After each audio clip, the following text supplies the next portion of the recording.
Hi, welcome to Telugu health tips. మనం Telugu health టిప్స్లో ఇవాళ శృంగారం ద్వారా వచ్చి అతి భయంకరమైన అంటువ్యాధులు ఏంటో తెలుసుకుందాం. ప్రస్తుతం ఉన్న కాలంలో ఎవరూ శృంగారం విషయంలో ఎటువంటి పరిమితులు ఫాలో అవ్వటం లేదు.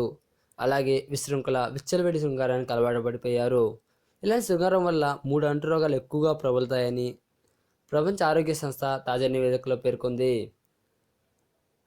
ఇంతకీ ఆ 3 రోగాలు ఏంటంటే గనెరియా, సిఫిలిస్, క్లమిడియా. గనెరియా వ్యాధి శరీరం అంతా వ్యాపించే ప్రమాదం ఉందని, అలాగే సిఫిలిన్ వ్యాధిలో గర్భస్థ సమస్యలు అధికంగా ఉంటాయని, అలాగే క్లమిడియా వ్యాధి ఉన్నవారు మాత్రం మూత్రం పోసేటప్పుడు విపరీతమైన నొప్పిగా ఫీల్ అవుతారని డాక్టర్ టియో డియోరా తెలిపారు.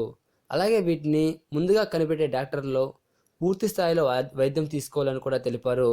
సో మీరు విచ్చలవిడి శృంగారానికి బానిసలైతే ఈ అంటువ్యాధులు రాకుండా జాగ్రత్త పడండి. ఈ వీడియో మీకు నచ్చినట్లయితే ఫేస్బుక్, వాట్సాప్ ద్వారా షేర్ చేయగలరు. అలాగే ఈ ఛానల్ సబ్స్క్రైబ్ చేసుకోవడం వల్ల మేము అందించే విలువైన హెల్త్ టిప్స్ గురించి తెలుసుకుంటారు.